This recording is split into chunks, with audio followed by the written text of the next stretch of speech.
I played in just about every All-American game that was right after my senior year. And then that spring, I played in Chicago pre-draft, and that's where all the decision makers come. And I guess I had a pretty good camp because they were projecting me initially as a mid-second round pick. My agent was called, and they said they wanted me at the draft. I remember him saying, well, we don't want Roy embarrassed. If he's going to be there, we want to make sure he's going to be a first-round pick. And the gentleman who my agent was talking to said, just have him at the draft. So we kind of knew I was going to be in the first round. It's just a matter of where I was going. And you are in Australia right now. You're talking NBA basketball. You're talking great teams. You're talking great individual players. Takes it off, and there's number 23, and of course Johnny goes nuts. So I'm getting goosebumps thinking about it now. I just tried to go out there and play my game. I have no idea what you're talking about, Adam. I don't like anybody. I'm not a people person. Strand, you make the pass, yes. Christian, can you catch the ball? Yes. All the stars were aligned and all the muscles fired at the right time, and I was able to get off the ground and throw one down. I was saving that as a surprise for you. And now, introducing your host for In All Airness, Adam Ryan. Welcome to episode 81. Thanks for joining me. Today, I'm happy to welcome Rutgers University Hall of Famer and 12-year NBA veteran Roy Hinson to the show. We cover his whole career in basketball, on and off the court. Thank you to great friend of the show and former guest, Peter Vesey, episode 8, who helped me connect with Roy. I really appreciate your help and continued friendship, Peter. Towards the end of the episode, I'll share another great podcast review. You can add yours by visiting inallairness.com/review. Show notes for this episode, including links to numerous topics covered, are at inallairness.com/81. Now, onto the show. My guest today starred at Rutgers University and ranks second all-time in blocked shots. He was named an honourable mention All-American in 1983, and he played 8 NBA seasons. 4 times he finished top 10 in blocks per game. Roy Hinson, thanks for joining me. Thank you for having me. It's a pleasure. I'm looking forward to chatting with you today. Now, just before we actually get into even your high school career, Roy, what are some of the earliest memories that you have of playing any particular organised sports? Well, I go back to probably my freshman year in high school. Most of the guys who I hung around with, if you will, they actually played basketball growing up. Unfortunately, I didn't. I was a late bloomer. And so when they went out for the team, I followed suit and went out for the team as well. Not having any formal background in basketball, unfortunately, I didn't make the team. All right. I was 6'3", one of the tallest guys out there. Because of my skill level wasn't advanced, I could barely make a layup, and it showed. Wow, that's interesting. You attended Franklin Township High School in Somerset, New Jersey. Yes, I did. You alluded to it just a moment ago. You had a major growth spurt, I guess, in the years that followed. One of the articles I read mentioned that you came up from the JV team in the early part of your junior year. So how was that transition, and what do you actually remember about those seasons with the Franklin Warriors? Well, I guess we go back to my sophomore year, if I will. Sure. I played a little bit JV and was very frustrated because I wanted to get better. So I remember going to Billy Cunningham, George McGinnis basketball camp at Trenton State College, which was near where I was born in Trenton, New Jersey. And I came back in my junior year. I actually started JV and played a little bit of varsity. Maybe 8 games into the season, the center for the varsity team quit. And so that left an opening for me. So I immediately came up and played varsity the rest of the season. I ended up starting and never looked back after that. I ended up starting the rest of my junior year and obviously my senior year as well. Oh, that's fantastic. And as a senior, your Warriors went 25-2. And from what I've read, you made it to the Sectional Championship Game. And you were also named to the 1979 All-Area team. And an article about that honour listed your senior stats as follows, quote, almost 15 points and 15 rebounds per game, whilst blocking an average of 3 or 4 shots, end quote. Great stats there, particularly coming on as a late bloomer, as you were saying as well. Do you have a particular memory from your high school days that stands out, Roy? I have a couple. The first 2 points of my senior season, we were playing Princeton University. And because I was living in Princeton, it was special to me. And the first 2 points was a slam dunk for me, which really kind of started our season going. Nice. You did some great dunks during your career as well. And in numerous articles that I read while I was researching for our chat, it always mentioned how thunderous your jams were. Yeah, I could get up there pretty good. I wasn't one of those guys that fly through the air, very creative, but if you gave me an inch, I was dunking on you. And what was one of the other memories that springs to mind? I had relatives in Somerville, New Jersey. Somerville was in the Mid-State Conference, the conference that we were in as well. So I wanted to do something special when we played Somerville. I think I made 18 points or 20 points that particular game. But other than the 2 free throws, everything was a dunk. So you put on a show for those that were watching. Yes, I did. That's fantastic. I love that sort of stuff. It's great that these sort of things are still in the recesses of your mind all these years on. Now, speaking of the end of your high school career, in an April 79 newspaper article, you'd narrowed down your tentative choice of possible colleges. There was Furman, Penn State, Rutgers, and Wagner College. Mm-hmm. What was the recruiting process like? I assume you had a lot of colleges that were wanting your signature. And what led to you finally deciding to sign with Rutgers? Well, I did have a lot of letters being sent to me, and there were coaches that came out and they saw me play. I was still really green. I was talking to my high school coach, Gerald Martin, who I'm still in touch with today. He said, you know what you do? Pick 2 small schools, 2 large schools, visit those, and make your decision. So he pretty much simplified it for me. So that's why I picked Furman University in Greenville, South Carolina, and Wagner College in Staten Island, New York. Those are my 2 small schools, and my 2 large schools were Rutgers University, where my sister was attending at the time, and Penn State, because they were recruiting me pretty heavily. Your freshman season with Rutgers, you averaged just under 10 points a game, and your Scarlet Knights went 14-14. Yes. In what would be the team's final game of the season, you had a breakout performance, 22 points and 10 rebounds. Looking back on that first season in college, what stood out the most to you, Roy?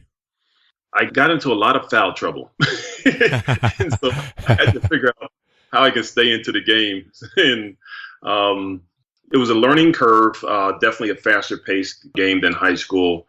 Guys were stronger. Instead of playing against a good player maybe once every 4 or 5 games, you were playing against a good player just about every other game. It helped me get confidence as I went through that season. Obviously, in hindsight, you wish you would have played better. We had some challenges on the team. They were a really good team. They had lost their main guy, James Bailey, at the time. He had graduated, and so they were relying heavily on Darryl Strickland and Kelvin Troy, who were the senior classmen at the time. Moving on to your sophomore season, your productivity increased. You averaged about 12 points a game and over 7 rebounds per game, and the team finished 16-14, so it was a couple of wins better than the season prior. How did you feel going into that second season and the improved production on court for yourself, Roy? Well, I was frustrated only because I thought, based on my last game of my freshman career, I thought I was going to do better in my sophomore. And so I was a little disappointed in my play. I don't feel that I grew enough as far as my skill level. So from that standpoint, it was disappointing. A lot of teams played a zone, unfortunately, so I didn't get a chance to develop in our offense. All we did was we rolled me through the middle, and I just did a turnaround jump shot. And once teams started realizing that's what I was doing, they would actually just kind of compact the zone on me and allowed others to shoot from the outside. It was a bit of a struggle, but we weathered through it. Yeah, okay, that's interesting to note. Now, something which I was fascinated by when I was researching for our chat today, I had no idea that you were part of the 1981 World University Games that took place in Romania. Yes. Prior to your junior season, you headed over there and ultimately won the gold medal. The team finished with 7-1 record. You had one loss to Canada, a 2-point upset. Did you actually know that you were being considered for a spot on the team? And maybe what are just a few of your memories from that trip overseas? I had no idea. My college coach, I was working that summer. School was out, and he had talked to me about there might be an opportunity to go overseas and play. Would you be interested? And, I've never been to Europe before. I said, I'll jump at the chance. And so things just aligned just right. and I was selected for the team. We went up to Boston College for a week prior to going over to Europe for practice sessions. Great experience. Cherish those memories, and I cherish my gold medal to this day. Yeah, I can understand. Now, speaking of Boston College, if I'm not mistaken, John Bagley, who would be a future teammate of yours in Cleveland when you got to the next level, he played for Boston College, and the coach of that team also was the coach of Team USA for those World University Games. Yes, Tom Davis. He was a fundamentals coach. We wanted to do everything by the book. I never did so many bounce passes in my whole career. Everything was a bounce pass. He wanted you to learn the basics. Yeah. It was a great experience working under another coach who had a different style than my coach, Tom Young. And a few other names on that roster for the listeners who I'm sure they'll recognise, aside from John Bagley, of course, included Sidney Lowe, Fred Roberts, and Derek Smith. So certainly some great talent scattered in amongst that team as well. Moving on to your junior season, you advanced to the National Invitational Tournament, or the NIT.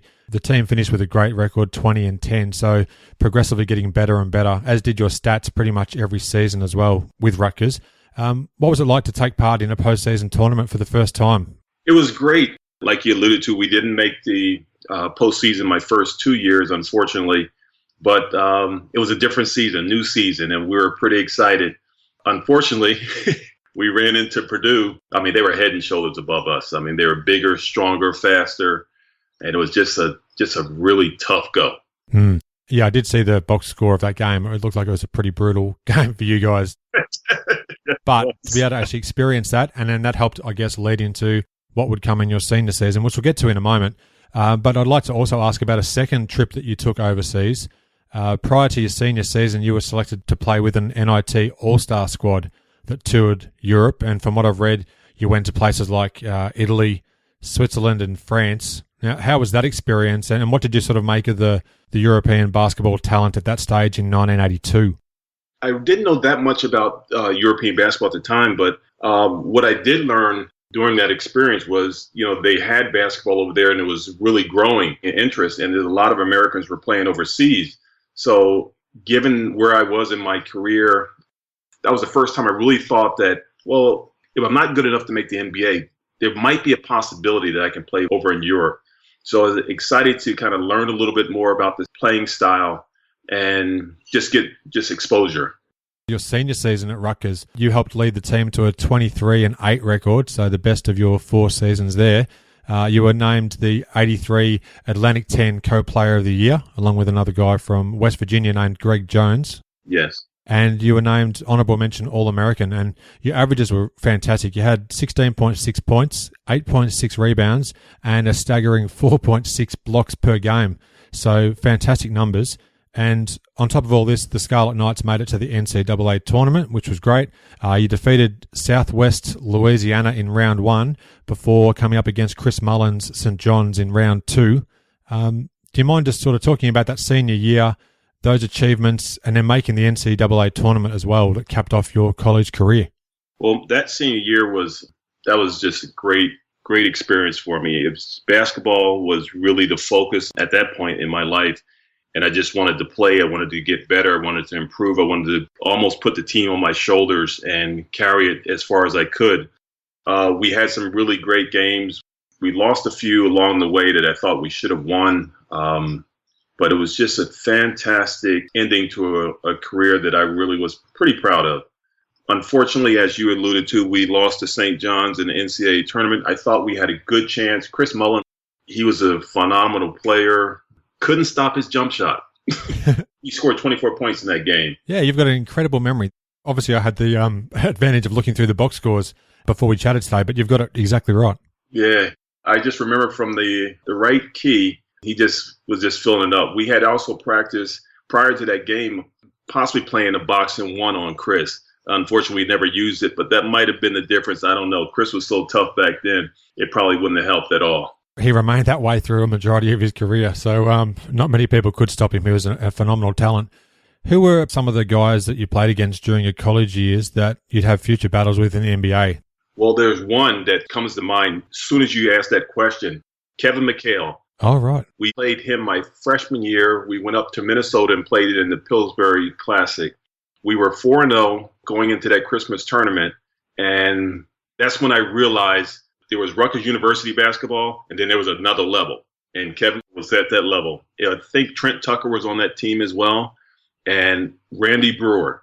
Randy Brewer, 7'2", 7'3", Kevin McHale, 6'11", long.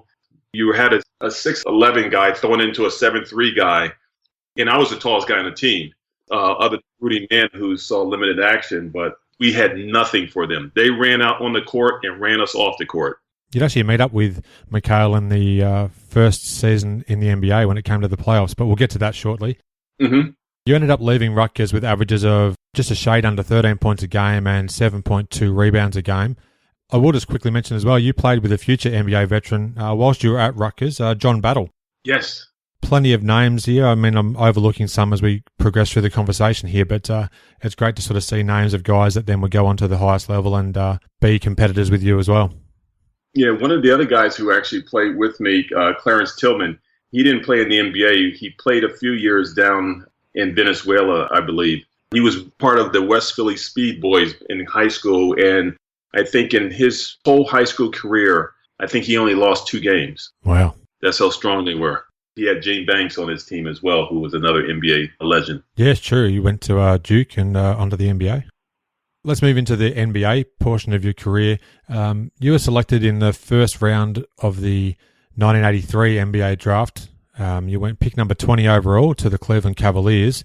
In the lead up to the draft, were you working out with certain teams or had you been told where you may go in the draft? And perhaps even on the draft day itself, where were you and how did you sort of find out when it all unfolded?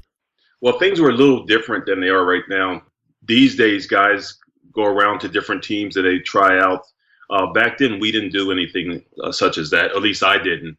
I played in just about every All-American game that was right after my senior year.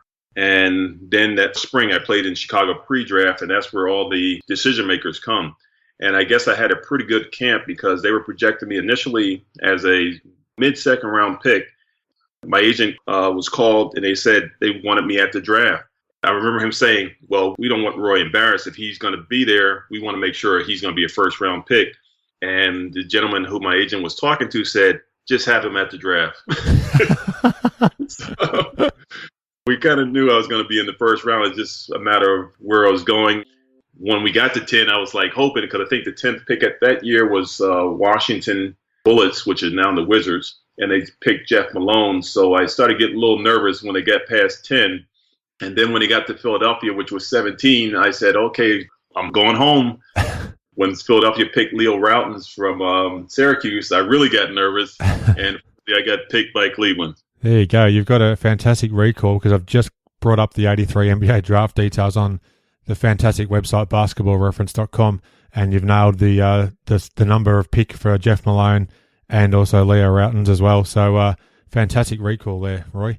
So that must have been very comforting to know that you were told to just turn up to the draft knowing that you would be picked as a first rounder. So when you heard your name called, what sort of feelings were going through your mind and did you have some family and friends there with you? Or? No. The only person I had there, my best friend Ben Jackson was there, and another friend of mine, Hank Strauss, he was there as well.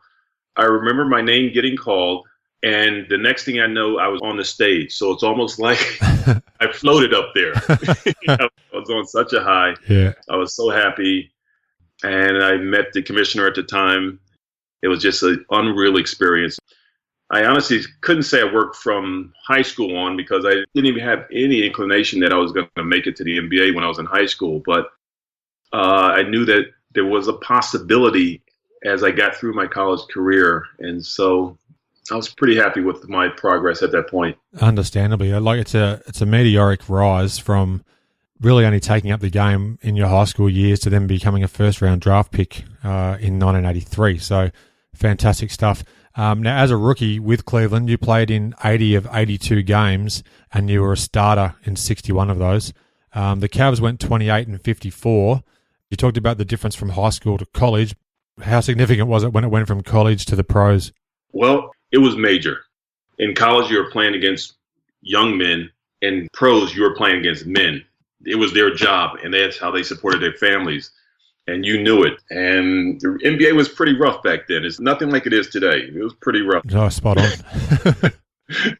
Plenty of footage on YouTube can back that up. Yes, there was more scraps, if you will, back then. A lot of, that's when they came out. I think it was 77 they came out with the enforcers of the NBA. And some of those guys, when I got there, were still playing at the time. I can see why they were called the enforcers, too. Maurice Lucas springs to mind immediately. Yes. I met Maurice when I was my senior in college, actually.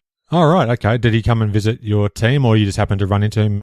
He was the lead person at a camp up in the Poconos, and I actually was able to work that camp. And that's when I got to meet him for the first time and kind of got some words of advice from him. Really, he was a great person.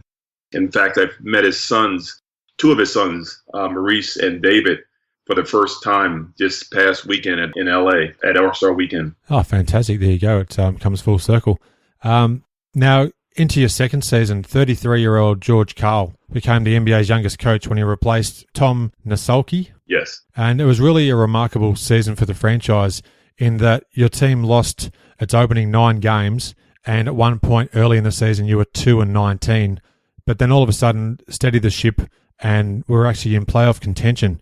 It all culminated with an emotional win over the New Jersey Nets on April the 9th when Cleveland incredibly secured a playoff berth and the crowd at Richfield Coliseum were going off their head. Post-game, the players even carried George Karl around the court.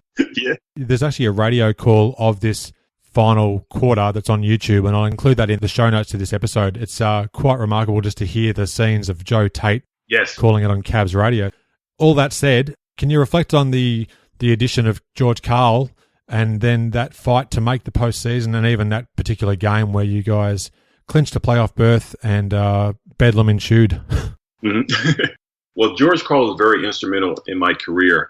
That summer, prior to George getting the job, I actually went to Charlottesville, Virginia, and worked with Tom Newell. Okay. And just worked on just some fundamentals, learning how to square up to the basket, how to shoot properly. Some of the things I didn't learn in college or even in high school, I learned the techniques, footwork. And so when I got under George's tutelage, some of that stuff really started to click. George was very supportive. He was his first coaching stint, and he was great for my career at that point. We went into the first 9 games, and it was almost like a blur. We were trying to figure ourselves out. We were trying to figure out a new coaching style. We just kind of stuck together. We hung together, and I'll never forget, we were 2-19, as you mentioned, and we were going to play the Houston Rockets. And I remember looking at the Houston papers, and they were saying that the Houston Rockets are playing the Cleveland Cadavers. Oh. I mean, that's just like, that hurt. Yeah, I can understand. That's something you never want to read, that sort of thing, is it? No, but we were not a good team at that point. But finally, World Be Free, he and George kind of clicked, if you will. Phil Hubbard, the forward on the team, he actually started having a great season. It was like the perfect storm. Everything came together towards the second half of the season. I remember us going on the West Coast, and I believe we played either 5 or 6 games. But if we did play 6 games, we won 5 of those games. And the only loss we had was the last game to L.A., and we were just dead tired by that time. We had the confidence to keep going and keep playing. We were playing hard. Teams took us lightly at the time. We just played hard, and fortunately it came together, and we made the playoffs. I never forget the guys told me, if you're a winner in Cleveland, the fans will appreciate you. You never heard the Coliseum rock until you get everybody in there. You can hear the thunder of their footsteps, and it was just a magical moment. I can only imagine. And also that particular game where you clinched a playoff berth, I think you were relying on another team, it might have even been Atlanta, to lose on that particular night, and they did, which also led to George Karl getting carried around the court. So some pretty incredible scenes there, and there was a great photo that I found whilst researching for the chat, which I did send your way, and it shows George getting carried around the court by some of the players. I'm sure you're in amongst the throng of guys that were involved in that, but incredible finish to a regular season which started off so terribly, to be honest. What I was going to ask was, and we alluded to it a little bit earlier, in the 1985 playoffs, you would match up against the would-be NBA finalists, the Boston Celtics, and I don't think a lot of people realise how close this series was. You lost the series 3-1. However, The 3 losses were by a combined 7 points. Yeah. Which is quite remarkable. You won game 3 at home. By 7 points. There you go. You've got a fantastic memory, I must say. It's just great to know that you're all over this. You starred in game 1, which was at Boston, and we talked about your links to Kevin McHale there when you said back in college how great of a player he was. In game 1 at Boston, you had 24 points, top scoring for the Cavs, and you also grabbed 11 rebounds. Larry Bird casually dropped 40 points in that game. What were your memories of playing so well at Boston Garden, and perhaps just that first round series and just getting a taste of the playoff action in only your second season? Well, I tell you what, I was nervous. I had butterflies because this was for all the apples, if you will. I remember going into the garden and they said, you got to watch out for the leprechaun. He will do something. And I think it was freezing outside and the locker room was steaming hot. Red hour back at work. The Boston Garden at the time had a lot of dead spots. And they said, be careful because they will actually steer you to the dead spots on the floor and make you miss your dribble. It was a great series. That game that Larry Bird was out, he had an injury. I was saying, boy, if we could actually get some momentum, we might be able to take this series. And then Larry Bird said in the paper, enough's enough. And he came back, and that's when we lost the last game. He was a phenomenal player. In fact, he's one of the few players that I have his poster in my office. That says a lot. Who are the other people you might have on your poster then? Actually, I have Michael Jordan as well. Yeah, that makes sense. Playing in the Eastern Conference, of course, you would have matched up against Jordan on numerous occasions. I don't want to make it all about Jordan and Bird and whatnot, but what are a couple of memories you may have from playing against the Bulls and Jordan at that time? Michael and I went back to college days because he went to North Carolina and me going to Rutgers University. So we played against each other 3 years. I just remember him being a very tough competitor. North Carolina was a great team at the time. It seemed like he had a rocket in his shoe because he was one of the quickest players I've ever seen in my life. He would actually be dribbling down the court and almost turn on afterburners. And it was just amazing. I remember one time I was playing with the 76ers and we were playing the Bulls. And I was sitting next to David Wingate.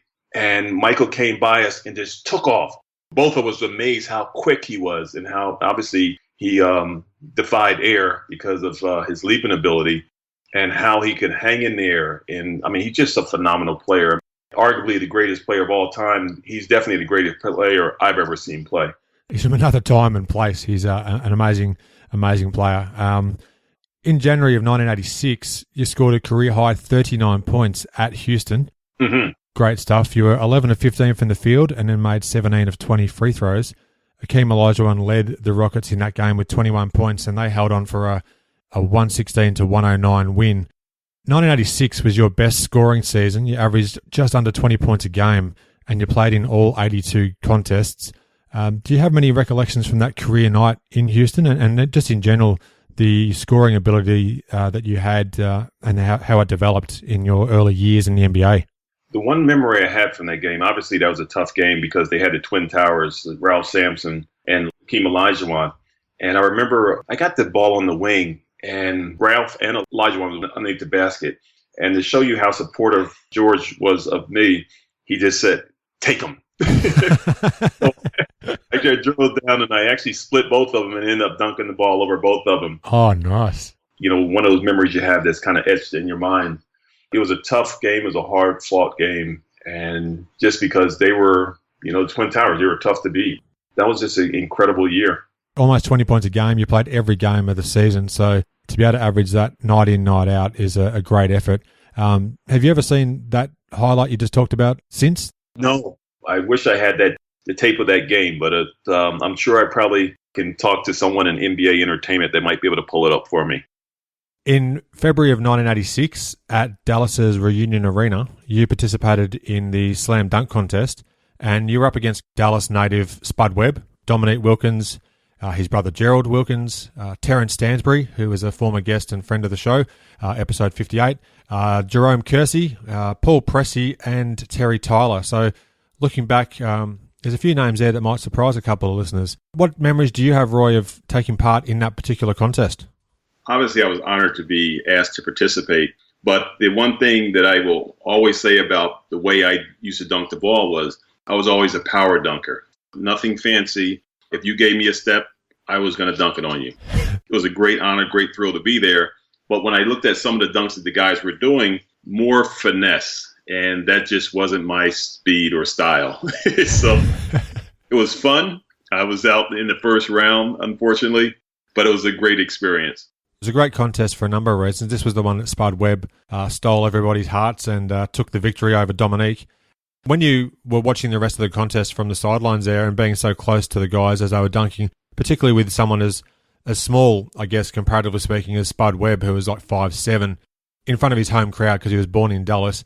Yes. What do you recall of that atmosphere and as Spud continued to go from strength to strength in terms of those dunks that he was pulling out there? Well, I think the one thing I really gathered was Spud was the hometown favorite. And so some of the things that he was doing, even though he was a shorter guy doing it, if a taller guy did the same dunks, probably would not have scored as well. And that's what we've seen over the years. When you have a taller guy doing basically the same dunks as a shorter guy, they just don't seem as fluid. You know, one of the dunks that I remember Spud doing was he bounced it off the floor and actually went up there and slammed it with two hands. Not necessarily a finesse dunk, but for someone who's 5'7", probably about 165 pounds soaking wet, it was pretty impressive. It was amazing. Right near the start of the contest, he walked to stand underneath the basket, I think just to show the massive contrast in terms of his height and then the height of the basket. Great theatre there all around. Now, it would be remiss of me not to mention World B. Free. You did briefly mention his name earlier. You were teammates for 3 seasons at Cleveland. Yes. He averaged almost 23 points a game during that span. What was it like to play with World and even just as a person, what was he like? Well, World and I got along great. World was World. Just named the World, so you knew he had a bit of an ego. True. He wasn't like a Phil Hubbard, which Phil Hubbard kind of took us under our wings, the young guys. But he made us work. He would say, you can't take a day off in this league. And for me, who was a leaper, he used to say, you got to save your legs. You want to stay in this league a long time, you got to save your legs. So you can't try to dunk every ball. Sometimes you got to lay it in. Veterans tips he used to give us all the time, the young guys. But he was a phenomenal shooter. I remember some of the games, he would be falling down and he would make some incredible shots. And you ask yourself, how in the world can he even do what he can do? But, I mean, he was a really great player. Very fortunate to play with him for those 3 seasons. Yeah, you played with an eclectic mix of players over your career, and he's certainly one of those guys. In mid-June of '86, Cleveland traded you to Philadelphia for the number 1 pick in the following day's draft, which was Brad Doherty. Mm-hmm. What were your thoughts on the deal and then the impending move to the 76ers? Well, being that I was born in Trenton, New Jersey, which is right across the bridge in Philadelphia, I embraced the move. It was a bigger market. The players on the team were all really great players. They won the championship '83 season. Julius Erving, who was my hero when I first learned about basketball, it was an honor to play with him and, obviously Charles as well. I remember the night I got the call from Thaxter Trafton, who was the president of the Cavaliers at the time, saying that we just traded you for the 76ers. Being traded for the first time, you have mixed emotions. But I remember calling my agent and my financial advisor at the time, and my agent told me they want you down there for a press conference. So I went down there, and it was almost like a dream come true playing for the Sixers. Unfortunately, it wasn't the best for my career because I didn't do well at that time, but it was just an honor just to play for the Sixers. Yeah, well, you mentioned Julius Erving there. This was an interesting season as well for Philadelphia in that it was Dr. J's farewell tour. Mm-hmm. You joined the team that had your idol on the squad, and then also it was his final season, and pretty much everywhere he went, he was being gifted all kinds of things along the way. The team went 45-37, and then you were ousted by the Milwaukee Bucks in the first round of the '87 playoffs. I think it was a 5-game series. Mm-hmm. You still averaged just under 14 points and then over 6 boards and 2 blocks a game, so they're still solid numbers for sure. What about playing alongside Barkley, who I think was in his 3rd season at this stage, and then obviously Julius Erving rounding out his career? Well, I was happy for the challenge of playing with a winning team, even though we had some success in Cleveland. We didn't sustain it because my last year in Cleveland, we actually didn't make the playoffs. It was a great opportunity to play with some really great players. Obviously, Maurice Cheeks, Andrew Toney, Julius Erving, Charles Barkley, to name a few. Unfortunately, things happen. Sometimes it's not really a good fit. Charles' style didn't really mesh up to mine. He was more domineering of the ball. I think that if I would have actually been more of an outside threat, I think it would have been a better experience. But because I was a low post player, wasn't used to slashing, I didn't fit in as well as I should have, and I didn't adjust as well as I should have. It made sense why that experiment, if you will, did not work out. I appreciate you being open and honest about that. Now, in mid-January of 1988, the Sixers traded you, along with Tim McCormick, to New Jersey for Ben Coleman and Mike Jaminski. So you returned back to your home state, even though it wasn't too far removed from Pennsylvania. When did you first learn of that trade? How did it feel to now be back home playing in your home state? We played the New York Knicks. I think it was a back-to-back home and home. The night before we played at our home. Then we went to New York. We played at their home. So we had just finished a back-to-back. We had lost to the Knicks, and Matty Gukas called me into the shower area because it was away from the team. And he said, "It's done." And so I'm saying, okay, what's that? Just like that, that's how he said it. Yes. Wow. Different people have different styles of how they break the news. I recall Maurice Cheeks telling me one time that when he was traded, he found out from a reporter who was kind of stationed outside his house. So at least I've heard it from the coach as opposed to a reporter. Well, that's true. And I'll take a very quick side tangent here. I've had Kelly Tripucka on the show as a guest in the past, and he heard about his trade from Detroit to Utah. I think it was second or third hand when he was at a golf tournament in the off-season. So there's all kinds of strange ways that people hear about being traded, but at least you did hear it straight from the coach. Yes, I did. Going to play for New Jersey in your first full season with the Nets, it was a really good season for yourself. You played all 82 games. The Nets struggled a 26-56 record, and you were under the guidance of the legendary Willis Reed. Mm-hmm. You averaged 16 points and 6.4 boards and 1.5 blocks a game. You were only 27 years old, and at that stage, you'd have to say the future looked really bright. What do you remember most about that season with the Nets and then playing regularly in front of family and friends?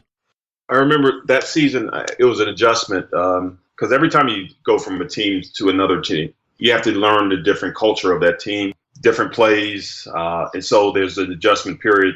You have to learn the players, how they play, how you can mesh with them. So it's always a challenge. Even in today's game, it's always a learning curve of adjusting to your new team and the culture.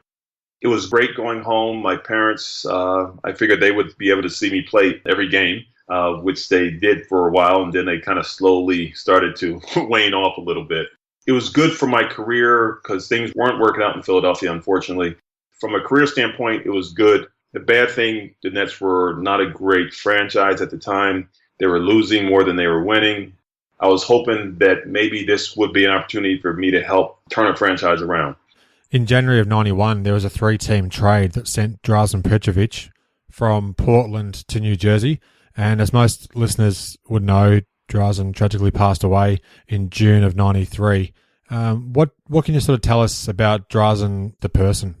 He was a great guy, great teammate, and I don't think I've ever seen a more pure shooter. I liken him to, obviously, Steph Curry is in a world of his own, but he could fill it up just like Steph Curry. He shot threes. He could shoot from anywhere. 2s, 3s, didn't matter. And it was just a pure shot and just a great teammate. I can't say enough good things about the man.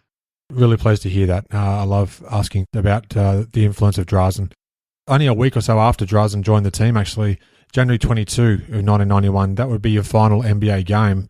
You finished in fine form, though. You scored 12 points and hit a game-winning shot with just under 5 seconds remaining at Charlotte to give your Nets a 92-90 victory. Do you remember the game-winning shot? And then, conversely, did you actually know that could have been your last time on an NBA court?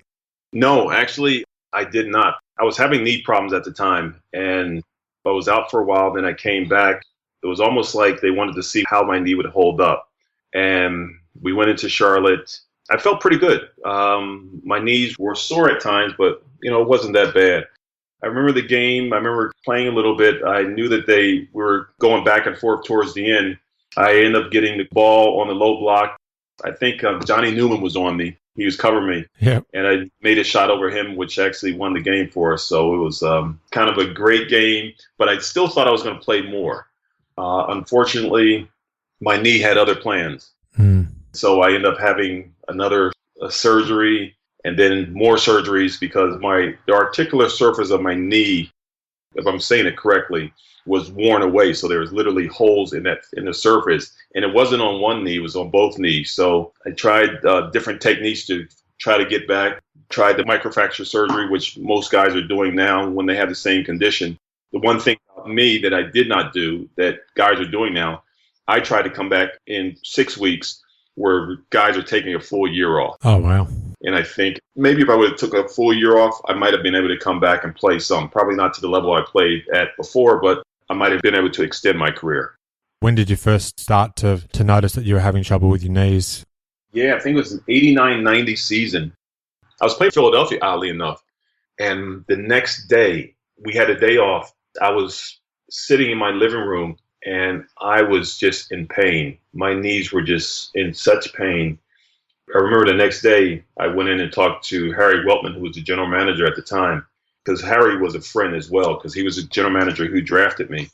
I talked to him, and he said, well, we need to kind of figure this thing out. We need to talk to somebody. We want to talk to somebody who's really good, who really knows knees. So I went to go see Jeff Mankoff, and we did an exploratory arthroscopy, and that's when he told me that, it looks pretty bad. This is where it gets to the part where I didn't actually know much about what happened after your final game with the Nets. 3 days before the 1993 NBA season commenced, the Nets traded Mookie Blaylock to Atlanta for Romeo Robinson, which I was aware of the deal that got Mookie to the Hawks, but I didn't realize that you were actually part of that deal as well. Yes. You remained with the Hawks through the 1994 season before they then traded you to Milwaukee for Ken Norman. I had no idea this sort of stuff happened. It's only because of basketballreference.com that I've since learnt this in the last few days. I know we've talked about the leg-related and knee-related injuries. What was it sort of like just attempting to fight your way back into having an on-court career and trying to maintain positivity? How was that sort of process for you, Roy? It was tough. And just to kind of give you a little bit more insight on those trades. Yeah, please do. I was almost like a throw-in. And I remember going down to Atlanta and meeting with Pete Babcock, the general manager. Mm-hmm. They wanted me to see their doctors. They wanted me to play. I had pretty much said, well, my career is for the most part over. But, in the back of my mind and in my heart, I knew I still had that desire to play. So I went down and saw their doctors. They did a series of tests, and they said, your knee is pretty bad. You probably will not be able to play. In fact, I was with Blair Rasmussen, who had a back problem at the time. That was pretty much it for his career as well. Now, how I got from Atlanta to Milwaukee, it was just pretty much a paper deal because they traded my contract. But because I was still on the contract, it still had me years in the league. So from an NBA standpoint, I actually got 12 years in, even though I only played 8. Yeah, well, that's it. When I introduced you and said that you played for 8 seasons in the NBA, you were effectively with the team for, obviously, as you just said, 12 years. So I still get credit. Yeah, definitely. That's also why I made the distinction of saying that you played for 8 NBA seasons. Subtle, but it's is correct. So, yeah, really just sort of fascinating. Again, I do appreciate you letting us in on some of the behind-the-scenes thing about what happened. Is there a particular defender that you went up against or a few guys who were the absolute best at guarding you when you were playing throughout your career? I remember one time I played against Elijah Wan. I can't remember the year, but I think I only scored 2 points. He was quick. He was bigger. When I started playing, I was playing center my first year, and then I moved to power forward. I was losing the battle with height and weight to most of the guys because a lot of people don't know I played my career at 210 pounds. At any given night, I was giving up anywhere from 20-plus pounds on any of my opponents.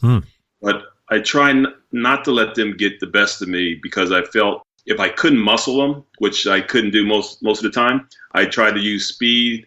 And when speed didn't work, I just tried to jump over them. So that was my mindset. I love it. I love it. So Elijah One's obviously a very tough matchup for pretty much anybody that played during the 80s and into the 90s as well. Fair to say he was a very dominant player, understatement of the decade probably. Basketball Digest had a regular feature that was called The Game I'll Never Forget, and this is one of the questions I love to ask people who I have on the show. Is there a game from your career that stands out above all others? We may have already touched on it. Yes, there's one game. We're playing the San Antonio Spurs in Cleveland. It was my second year. I was having an okay season at the time. I had a breakout game. I scored 25 points, and the next day they had an article about me in USA Today. Oh, nice. And that's where it said, I think I'm on the right track right now. So that was the game I will always remember. That's fantastic. I love that. That's great to hear that sort of insight. So thank you for, first of all, recalling that particular game and then mentioning about it then. I'm often surprised about the responses I get. Another thing I really do love to ask is there any particular significance to any of the jersey numbers that you wore during your career? I'll go through a brief rundown if I've got this correct. In high school, you wore number 42 and probably 43 for away games. Yes. At Rutgers, you wore number 32. In Cleveland, you wore 32. I think you had to change to 23 in Philadelphia because of the aforementioned Billy Cunningham, whose number was retired. Yes. And then you also rocked 21, 23, and number 6 whilst you were with the Nets. Mm-hmm. I might be missing a couple there. Nope. Is there some significance there to those jersey numbers, Roy? Yes. And I'll go through them, each one of them. I'm fascinated by this, so please do. 42 and 43 were my numbers in high school, only because those were the numbers that were left. Everybody had picked all the other numbers. That's fair enough. Yeah, okay, that makes sense. In college, 32 was because my idol, Julius Erving, wore 32. Oh, of course. Cleveland, same thing, 32. When I went to Philadelphia, as you said, Billy Cunningham, his number was retired. And so I was talking to Jeff Millman, who was the equipment director at the time, and he said, "What are you going to do? Because you can't wear 32. I said, "I don't know." He said, "Well, turn it around. Wear 23. So that's when I picked 23. I love it. Yeah, that's great. When I went to New Jersey, Dennis Hobson was wearing 23. So that's when I just picked 21 because that was the next available jersey. Then the following year, he actually wore number 2, which gave me number 23 again. And John Williamson, he was sick. And they wanted to do something special for him. So they wanted to retire his jersey. They said, "You can still wear the 23, but we want to retire that number." I said, out of respect for John Williamson, I'll pick another number. So obviously, Julius Erving number when he played Philadelphia was number 6. So that's why I picked 6. Oh, man. You've knocked that out of the park. That's the best answer I think I've ever heard to that particular question. I just have some sort of fascination with jersey numbers, and the details behind that are just wonderful. So, yeah, thank you for sharing that one. Just a couple more quick questions before we round it out, and thank you so much for giving me your time today. It's been great chatting with you. In 1995, you were inducted into the Rutgers Hall of Fame, and in 2006, you were inducted to the Franklin High School Hall of Fame. When you look back on those honours, what does that recognition mean to you? There were so many really good players that played at Rutgers University, and to be one of them that was nominated to the Hall of Fame, it was a huge honor. I remember my family and my family's friends were there, and Mike Dabney was also inducted that same year, and they had me come up last. The night was going a little bit longer than it probably most people thought it should have, and I wanted to keep it short, and I had a prepared speech. I was going to talk for about a minute, 2 minutes, and ended up talking maybe about 10 minutes, but I wanted to make sure I thanked my family. I wanted to make sure I thanked my mom and dad. My mom, actually, she never missed a game when I played at Rutgers University. My father missed a few. He made most of them, but he missed a few. Those memories will always stay in my mind. And I did not know until afterwards that they were honoring me at Franklin High School. I was there for when they retired my jersey, but as far as the ceremony for the Hall of Fame, I didn't know about it. They had a hard time getting in touch with me, and then I found out afterwards that there was an induction ceremony, and so I still plan on getting up there. They have a new high school, which is different from where I went to school at, so eventually I want to get back up there and take a look at the new high school, and I believe my jersey is probably still the only jersey that hangs in the rafters there. Fantastic. That's a great honour, and good to hear as well that you got the recognition that you truly deserve for those great years you put in there at Franklin and also at Rutgers. Now, since you retired from the NBA, amongst other things, you've been working with the NBA Players Association and your current position, Senior Regional Director. Yes. Do you mind just detailing your role and what it involves and perhaps just the importance of the NBA Players Association? Well, the Players Association essentially is a players' union. Now, I don't, but the executive branch of the union actually negotiated a contract with the NBA. But what I do is I work in player programs department, and we put on meetings for players to teach them 4 core components. We have a substance abuse program, we have a mental wellness program, we have a career development program, and a financial education program. Because some of the guys that came into the league, they come in green, they need help and assistance in these 4 areas. We hold these meetings trying to educate players to make sure their experience is the best it can be while they're in the NBA and beyond. We also put on a top 100 basketball camp, which is rated probably one of the best camps in the world. We have international players come through our camp the last few years as well. So it's not just the top 100 in the United States and Canada, but it's the top 100 all over the world. So we're pretty proud of that. This will be the 25th year that we put on this camp. And we started out at 75 back in Princeton University many, many years ago. We went from Princeton University to American University to Virginia Commonwealth, and now we're at the University of Virginia in Charlottesville, Virginia. And it's just a huge honor to see some of the kids that come through. In our first year, I remember Kobe Bryant, his class was one of the first classes, and you could tell way back then that Kobe Bryant was going to be a beast. He was that strong of a player back then. And I mean, that was just amazing, the talent that comes through our camp. Probably about 25% of the NBA players have come through our camp. Yeah, right. So it's incredibly important for those that take part. A lot of them go on to future success at the highest level. Yes. What did you make of the recent All-Star weekend and being back with former legends of the game as part of the NBA Players Association and the Retired Players Association? It's always a pleasure seeing the guys. You know, it seems like there's never enough chances for us to get together and have this fraternity of meeting together. And this is when everybody comes out, seems like. And so it's a great experience, a great bonding, but it's never long enough. It's usually on a Sunday when we have the Legends Brunch, and that's where we see all the guys. It's about 3 hours, and then you're gone until the next year. So it's a little tough in that regard, but it's always good to see the guys. If I was even anywhere in the continental USA, I'd love to attend one of those brunches just to see the collection of amazing players and guys from over the years. It'd be fantastic. Is there anything else that we haven't discussed that you'd actually like to make mention of from your time on the court during your playing career at all, Roy? You know, the only thing that I can honestly say, even though my career was cut short because of injuries, it was probably the best time I've ever had doing anything. I love playing basketball. I love going to practice. That's how much I love basketball. And initially, when I first started out playing in high school, I didn't have that love, but I grew to love the game. Once I developed that love affair with the game of basketball, it was just full on. Practice, shoot arounds, it didn't matter. Being on that court was, as we call it now, going to church. That was your sanctuary. Doesn't matter if you had a problem or any kind of issue. When you were between those lines, nothing mattered. It was all about doing what you love to do. I can tell even all those years on how much passion and love you have for it, just hearing you speak about it now. Well, thank you so much for opening up about your career, Roy. It's been a real pleasure to have you on the show and you talk about your life in basketball.